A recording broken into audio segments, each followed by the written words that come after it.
on my chest on the sports tip was Scottie Pippen with his hating ass. Been throwing a lot of shade. And he's under the umbrella, ironically, of a lot of you Brown sexuals out there running around talking about LeBron is the GOAT, LeBron is this, LeBron is that.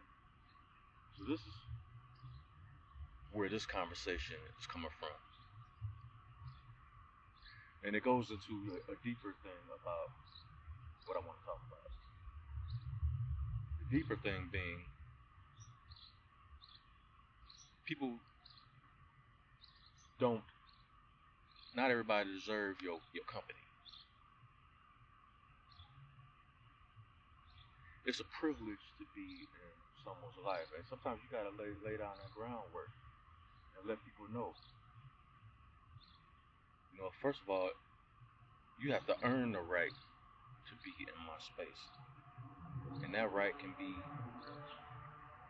subtracted from you at any given time based on your actions and how you move. That's the bigger point of the video, what I want to talk about, but Scottie Pippen is doing exactly that. This is why Jordan don't fuck with dudes like that. That's why he don't rock a dude like that no more, because he moves funny style. And let's not make no mistakes about it. All this hate and all this shade he throwing at Mike, it's all because Mike's son is clapping the cheeks of Lars Pippen. This is the genesis of where this hate is really coming from. I mean, it was already there. The jealousy was already there.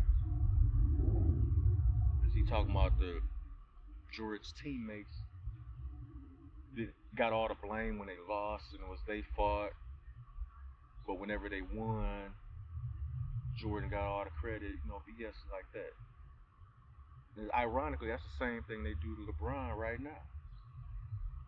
Whenever he loses, everybody else's fault. But then when the Lakers win, oh, it's all because of LeBron.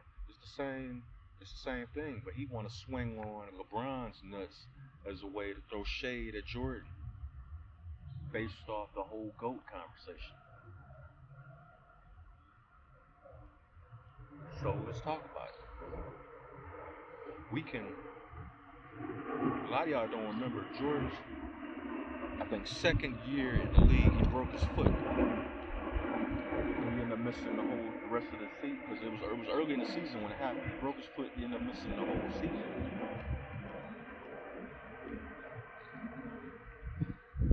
And now correct me if I'm wrong. I'm spinning this off the top of the dome. I believe the next year they drafted Horace Grant and Scottie Pippen, or they drafted Scottie Pippen. Might have been Horace Grant. But the previous year, Mike had broke his foot, and he was out that whole season. Now, when they was trying to get through,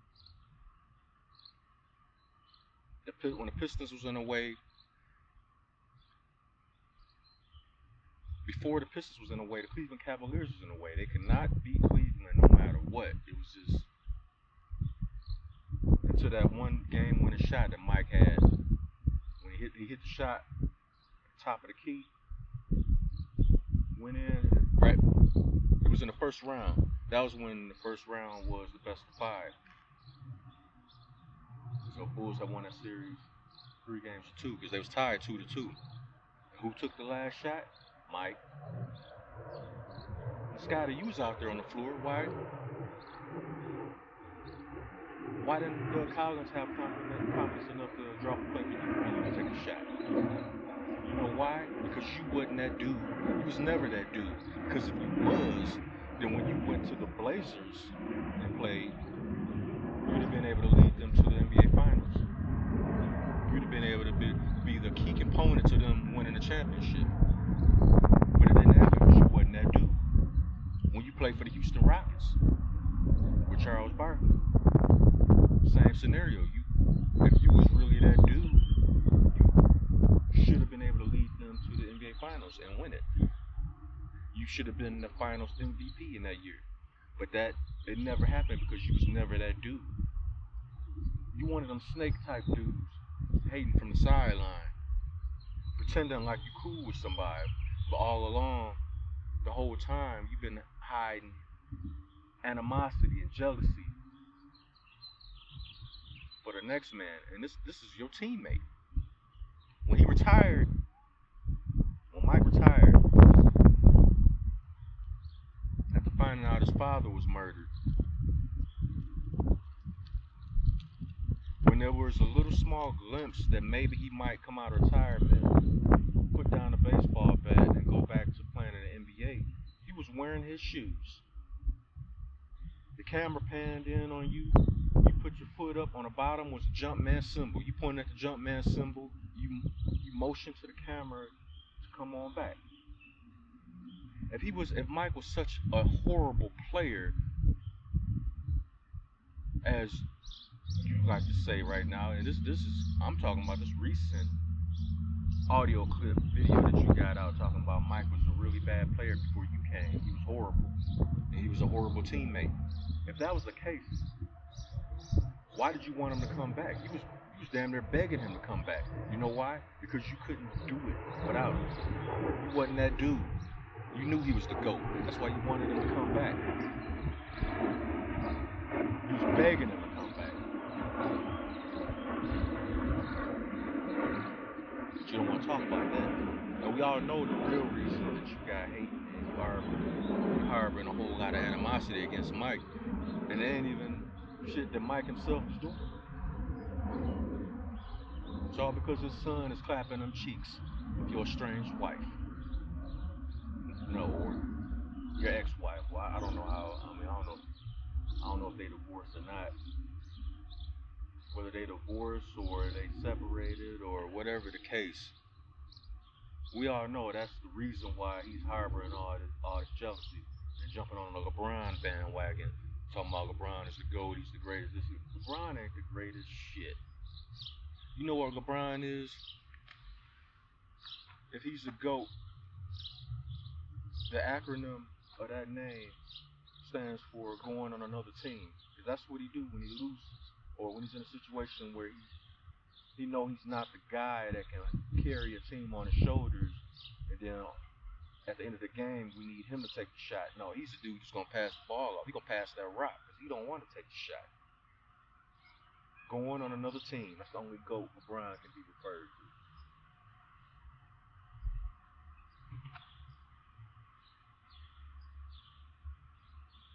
The only one.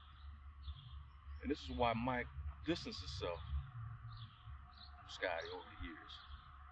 And a lot of us, we didn't really know and we didn't understand what was going on, because before it was,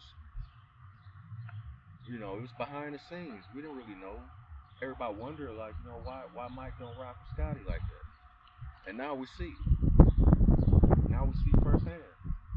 Scotty represents that kind of person that they take for granted your presence, your being around. You allowing them in your circle. They take this for granted. They take you for granted. And we know a lot of people like this. Some of them are our spouses. Some of them are our wives and girlfriends. Some of them are our relatives. Blood relatives. Those who at one time were very, very close to us. Thicker than thieves. Literally, blood relatives to the bone.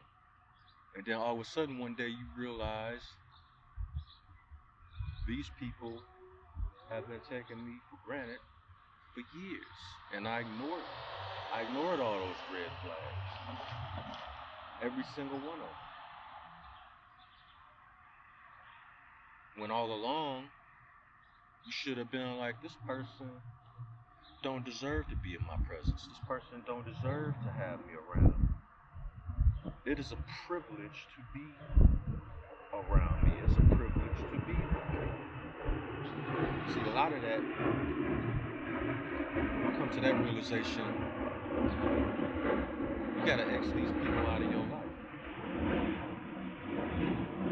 Period. Point blank, period. No ifs, ands, or buts else about it. You gotta X them out of your life because they're not worthy to be around. And see, we seeing firsthand somebody who's not worthy of being around. And obviously, Mike seen these characteristics long before he did, long before his broadcast to the world, long before Cycle started going on this world tour of bashing Mike and trying to snatch all the credit from Mike. You see, he didn't want to talk about that game against the Pistons when he had back spasms and he left the game in the first quarter and didn't come back the rest of the game. And it was fairly early in the game. So you wasn't there. And the Bulls still won that game. Because of MJ, because of Jordan. Still won that game. But he's an awful teammate, and he don't deserve the accolades of being the GOAT, according to you. Perfect representation of somebody who deserves to have all ties cut. You one of those snake friends and those snake people to come in people's lives, and you think they owe you something. You think you deserve to be in their inner circle. You think you deserve the opportunity to be around them. And you don't, and you're showing firsthand why you don't. You gotta watch people like this. You gotta watch these snakes in the grass. Every other day they have a new personality. They feel indifferent. And brothers, you came across a lot of B-dubs to act like that. But it's been past time to have a separation. All the ignorant ass ghetto shit, the backstabbing and shit. It's been past time to just separate. Because a lot of people think they deserve to be in your space. And you will see these things, you will see these bad characteristics long before everybody else outside of y'all dynamic will see the reason why you left this person alone to begin with.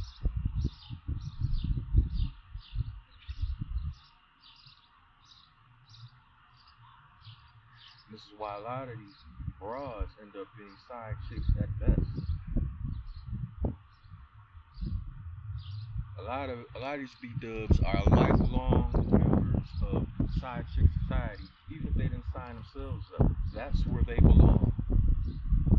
They are not wifey material.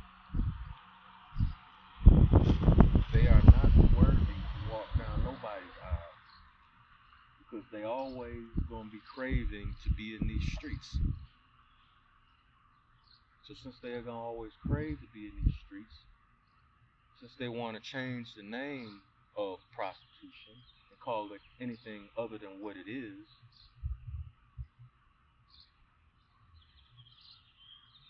so be it. Send their ass back to the streets.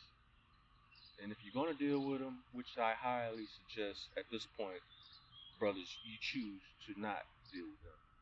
But if you're gonna deal with them, treat them like a squirt pillow.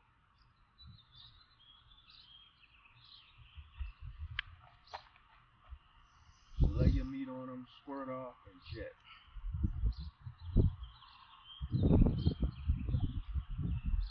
Because no matter how many times they try to rename the profession of prostitution and call it this and that, just hit my cash app, just buy me some food, pay my bills. Wait a minute, not too long ago you was talking about you strong and independent. Talking about you don't need no man, you can do it all on your own. Fuck I'm paying your bills for? Fuck I'm buying you food for?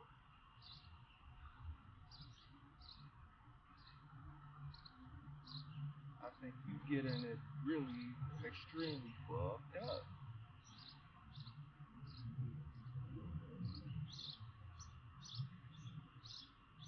See, they don't recognize it till you start to change. Get on the same shit they on as far as sending them back to the streets where they belong. Since it's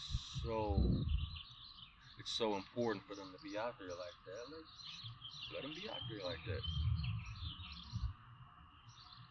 When you remove them from your presence, when you remove them from your inner circle, when you take their membership card as far as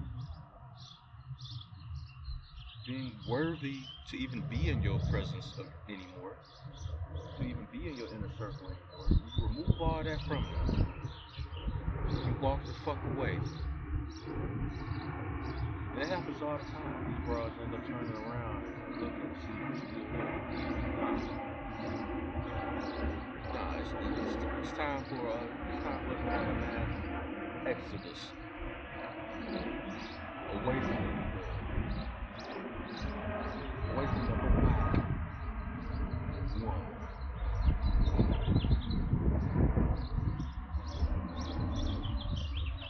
Because they done got too comfortable. And I know I'm kind of straying off. Well, not really, because it's really all the same shit.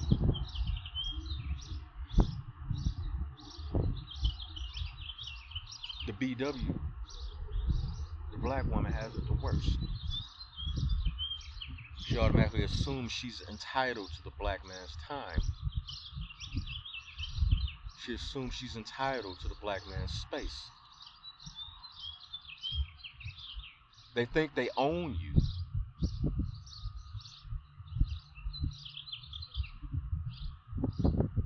They want to take the place of the slave master from off the plantation back in the day. They want the whip and the chain. They want to have dominance over you. That's why they're always competing with you.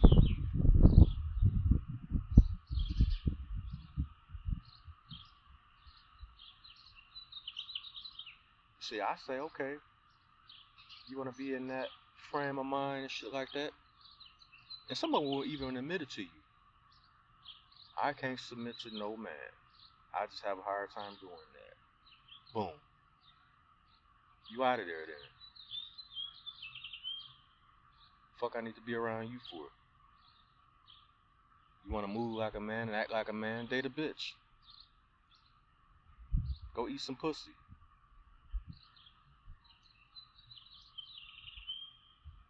I'm good on that. Just the attitude we need to take with these bras. And in fact, all these people that come into your life not realizing that it's a privilege to be in your life. You don't owe them no time. You don't owe them anything.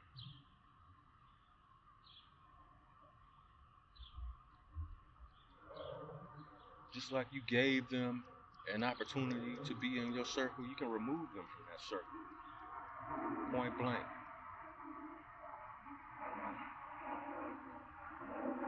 Because sooner or later, what's going to happen is they're going to turn into Scottie Pippen. But you're going to see it before everybody else see it. You just got to make that decision, that choice to get yourself out of there. Get yourself away from it.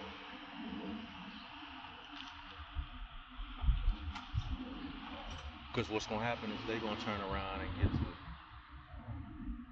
throwing shots at you and, why you ain't this and you ain't that, and going to start a whole backstabbing movement at your expense. And then blame you for it. Like, well, you're the reason that I'm acting like this. It's because of you and what you did or didn't do. Oh, really? You seem to forget I'm allowing you around me. You don't deserve to be in my space if I don't allow you to be there. This is how we need to approach these people from now on. This is how we need to deal with these people from from now on, before they even get a chance to stab us in the back, before they even get a chance to.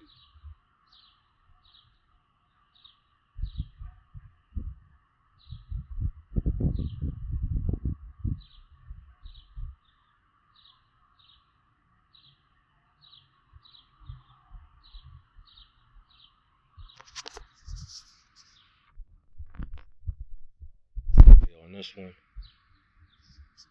I had to get some of this off my chest. And it was sparked by Scotty hating Pippen. That's all it is, hate and jealousy. And I don't know what kind of alternate universe he's living in. But I grew up in that era. I'm a Gen Xer. I grew up in that era. I seen the whole thing. I seen the beginning and the end of the dynasty. I seen what happened.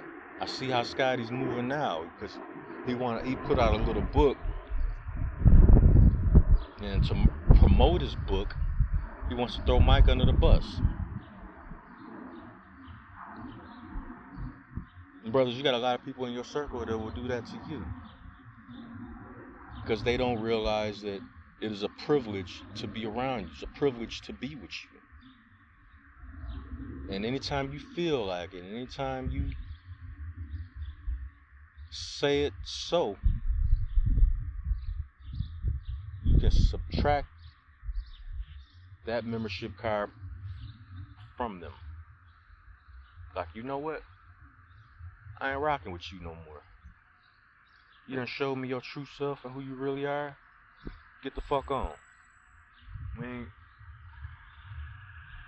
We ain't doing that dumb shit here. You can go somewhere and eat Dumbo Gumbo on your own. I'm good. So that being said, yo, like the videos, share the videos, any and everywhere you can that will allow it. Hit up the Cash App, support the content, $ Cobra Clutch 357. That being said, I'm in the win, nigga.